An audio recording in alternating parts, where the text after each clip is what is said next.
After Shefty, we start with you. Is Justin Fields finally going to be the answer at quarterback for the New York Jets? Well, Greeny, he changes the complexion of this offense. And if we go back over the last 3 years via Hembo and look at the way that quarterbacks who run the football have affected offenses, Justin Fields, his team, his offense has had the second most rushing yards of any team other than Lamar Jackson.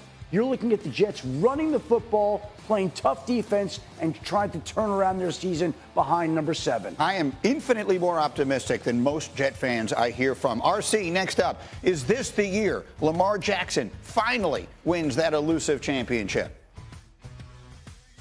You know what, Greeny, I can't answer that question. It's the year that Lamar Jackson has to win the championship. There's no more pressure on any player in this entire league to perform in the playoffs than there is Lamar Jackson. It doesn't matter that you add DeAndre Hopkins. It doesn't matter that you go out and get Malachi Starks to be in the secondary in the first round. It's what does Lamar Jackson do in the most important moments. And what has happened is he's been the best player all season during the regular season and come up short in the playoffs. That can't happen if he wants to get a ring. Absolutely. And then finally, Adam Shefty, I will come to you on the Steelers. How long? It's May 27th. Yeah. How long are they willing to wait for Aaron Rodgers? Well, Greeny, it's May 27th, and their first game is not till September 7th, right, when they play the New York Jets. So I would say they're willing to wait until September 7th. But the truth of the matter is the Steelers have a mandatory mini camp June 10th to the 12th. So if we're going to get an answer from Aaron Rodgers, and he certainly seemed to hint at that this past week at a public Q&A, I think we could hear something in the next couple of weeks about him coming back to Pittsburgh finally. Yeah, if you've missed it, he's done two things that were sort of like dropping breadcrumbs, right? First, he was publicly throwing passes with DK Metcalf at UCLA not long ago, right? This is something that you choose to do randomly. And then this week, he was asked at this event, you know, a young woman asked him, could you ever play for the Bears? And he said, well, no, but I could see myself playing for a team that's visiting Chicago this year. And he also said he couldn't see himself playing for New Orleans. So he ruled out the Saints. He kept alive the Steelers. And that's where we're at today. Speaking of the Steelers, let's throw a take into the hot take time machine. Less than 2 weeks ago, Ryan Clark was on First Take, and he had some interesting thoughts about his legendary former coach.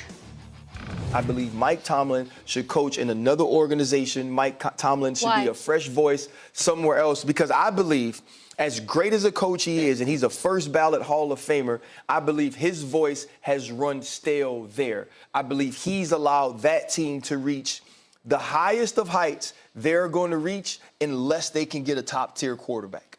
So I'm trying to decipher what you're saying. He needs to go have his Andy Reid Kansas City run. I got you. So we talked about that a lot the following day, RC. And look, there were a lot of analysts who. Why are you looking around? Why are you looking around like that? I be forgetting what I say sometimes, Greeny. Oh, okay. I didn't remember that. Okay. But it's fine. But in this particular case, like I might say that. A lot of other people, a lot of other analysts might say he's not appreciated enough. The fans don't appreciate him. The organization hasn't gotten him a quarterback. He needs a fresh start somewhere else. That doesn't mean anything. When you say it, and I'll remind the audience, if you are a very close person or you played for him and you remain very close to him, it feels different. It hits me differently when I hear you say it. Talk to me about that.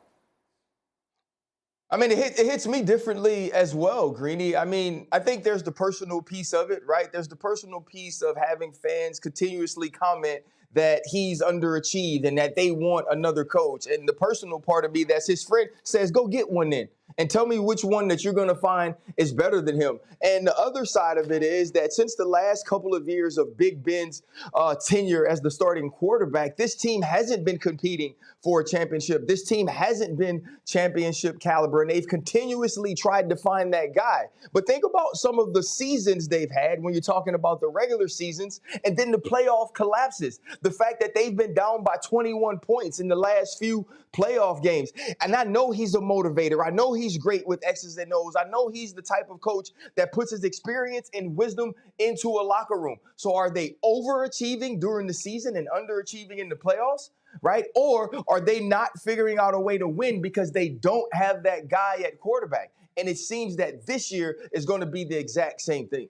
It's pretty simple. When they had Ben Roethlisberger, we thought of the Steelers the same way we think of the Buffalo Bills now with Josh Allen, or the Baltimore Ravens with Lamar Jackson. Without Ben Roethlisberger, we're wondering if and when the Steelers can and will take the next step. We're waiting to see whether Aaron Rodgers can.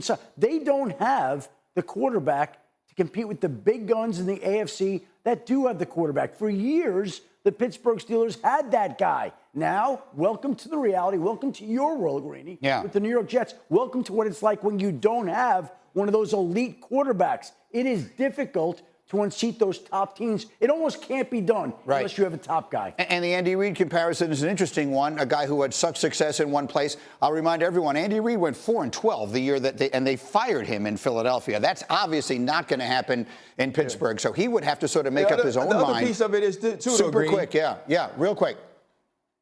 Yeah, the other piece of it is this, too. Andy Reid was already a Hall of Fame caliber coach. He didn't become the coach, the Andy Reid, until he got Patrick Mahomes. So that's how important that position is. And Omar Khan and Mike Tomlin have to figure that out. Yeah, I'm going to play Fact or Fiction with you and Schefter. You're chiming in. Here we go. Ryan, first question or first statement. If I said Jordan Love and the Packers are going to win the NFC North this year, is that fact or fiction? I'm going to say that's fact. What they were able to do with the run game with Josh Jacobs last year, Jordan Love playing through injury, getting to the playoffs again for the second year in a row with Jordan Love at quarterback. I believe this team just takes another step. You got Matthew Golden in the first round to add to that wide receiver crew. Matt LaFleur, to me, really coming into his own as a play caller and a defense that was ascending last year. I have questions. Go ahead, Shefty. They might be the most talented team in that division. The problem is that the Bears should be a whole lot better. The Vikings, we'll see how J.J. McCarthy fares, but they might be better. The Lions are tough. You could make an argument for any team in this division that is capable of winning it. Anyone. Can I make a statement here? Because I picked the Packers last year to go to the Super Bowl, and I picked Jordan Love to be the MVP, and I know that he had the injury at the very beginning. Yes, you and I both did that. But as I watched the season progress, even long after he came back from the injury, he still does. What he needs to get out of his game is just the confounding play. He still has a few plays, maybe every other week he does something, the kind of things that cost you games, that make you scratch your head. They need to get that out of his game if they're going to take the step you and I are both expecting. I agree. Critical situation decision-making is very important to Jordan Love. You don't have to go make the play that's above and beyond what you're being asked to do. But the other thing about this is, yes, the Detroit Lions may be better. The Minnesota Vikings may be better. The Chicago Bears may be better because we're talking about different changes that they have made. But all of those teams don't have the continuity and consistency that the Green Bay Packers are going into this season with. And even though the Bears could be better, they have to make some changes. You lose both coordinators in Detroit. Minnesota is changing to a first-year quarterback who was a rookie last year. So I still think the Green Bay Packers are the team to beat in the NFC North. All right, and then let's skip ahead then to the AFC, as we sort of touched on some of the other parts of that. RC, if someone were to say this is the year. Xin chào tất cả các bạn, chào mừng các bạn đã đến với kênh YouTube của mình.